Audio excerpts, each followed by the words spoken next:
Hi guys, welcome to Zaks Turf. Today we're going to be reviewing the Akaso V50 Pro and we're going to find out whether or not it's worth spending your hard-earned cash on.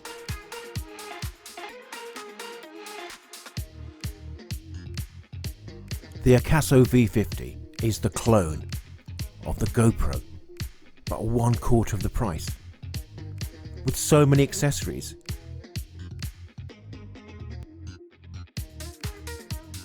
It comes with a waterproof case.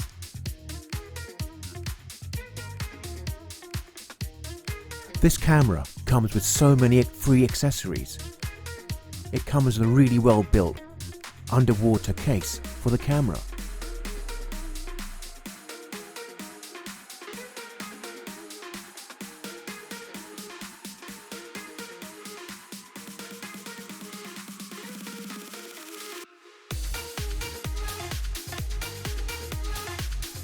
It has a remote control that goes on your wrist.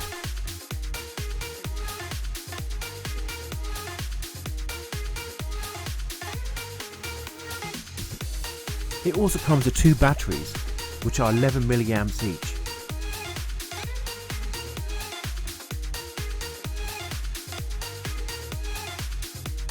The accessories are endless. You name it, it's probably in that pack there. Unfortunately, you don't get this with the GoPro. So Akaso get 10 out of 10 just with all the accessories they get with it.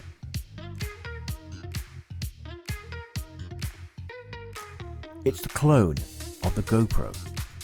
It shoots Ultra 4K, 20 megapixel photographs, image stabilization, adjustable angles, slow motion, time lapse, and you can set it with Wi-Fi.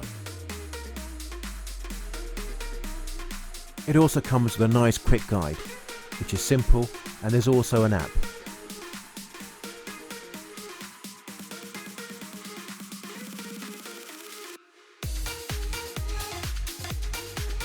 The Akaso V50 Pro is really well built, and it's got a nice slick look. The manufacturers recommend a Class 10 SD card.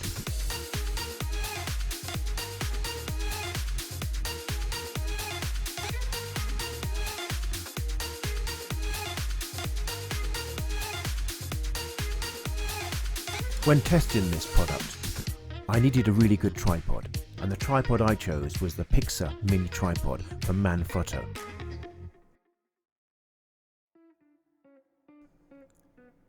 Now this tripod set me back $12.99, that's in pounds, so it wasn't too bad, and I use Manfrottos all the time. They're a very reliable company.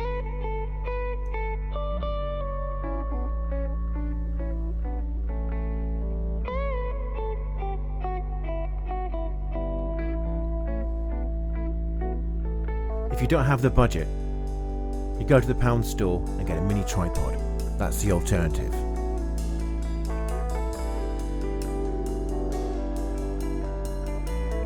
Now it's time to test this camera out. And the first thing you want to do is see how it works when there's no lighting or very little lighting. Now this shot shows a little bit of daylight coming through when I pull the curtains back. It's okay, but it's not the best. So for low lighting,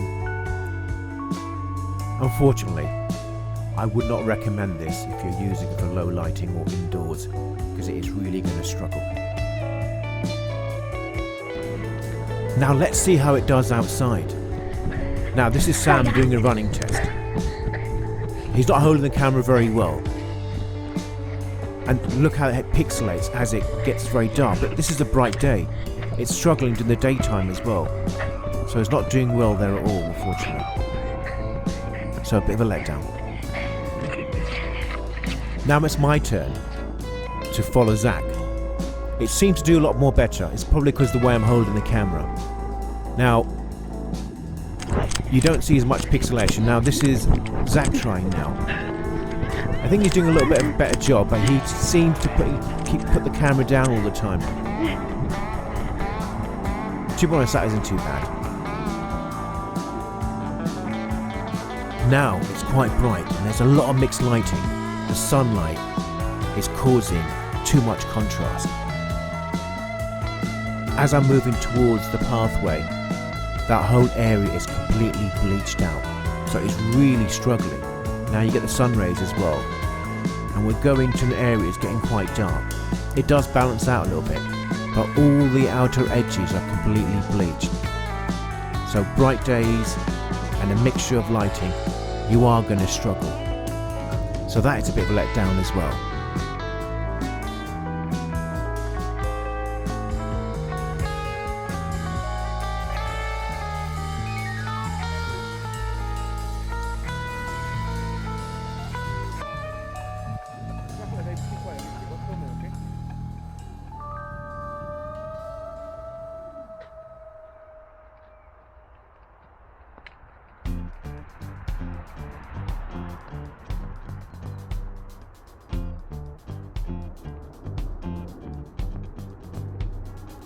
Once again, when you get the mixed lighting, you get so much pixelation, and it does struggle so much.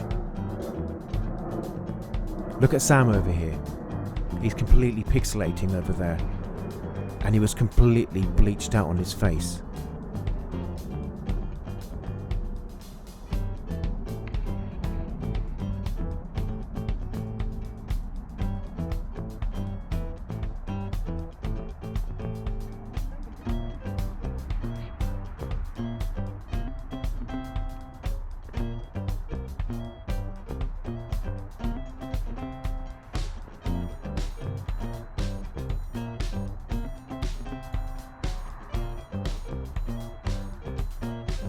Now it's time to speed it up, and let's see what happens.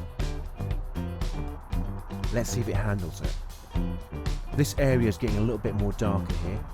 It's not so contrasty.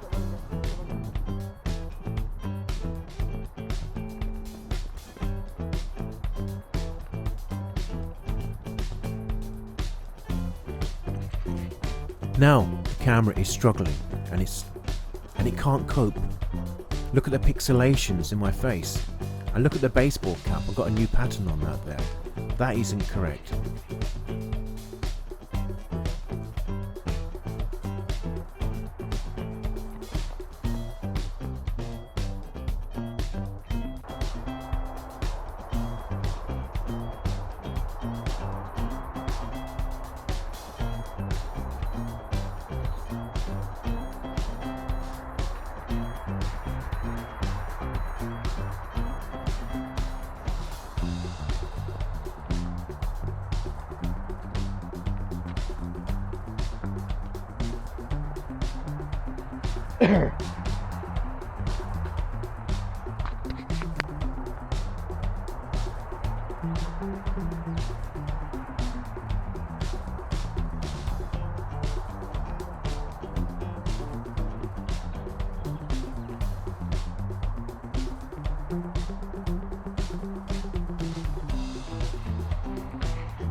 Stationary shots are much better. As soon as you add any kind of movement, it just struggles.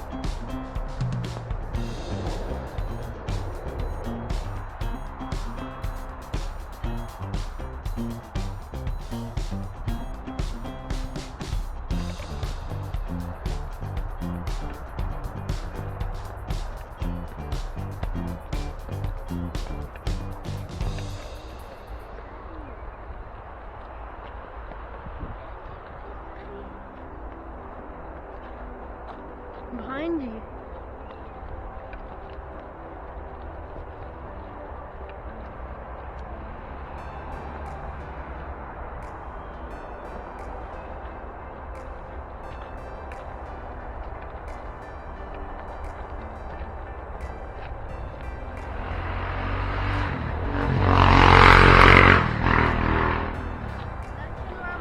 That sounds. There was a few different techniques you could use with your camera. Fast motion, slow motion. Unfortunately, the slow motion was really bad.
Now I think that's enough for today.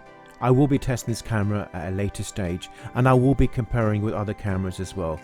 I've got the Thieye T5 which I'm going to test it against, and I've used that abroad and I was very impressed with that, so I'm going to put them together and see whether this is worth it. And I paid £48 for the Thieye, and this was £90, or it's £120.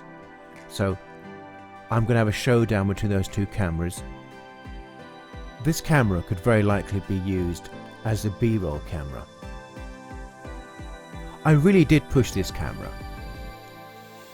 I tested this camera in extreme circumstances. You wouldn't normally be chasing people down the road or shoot in poor lighting. But to be honest, it's done really well.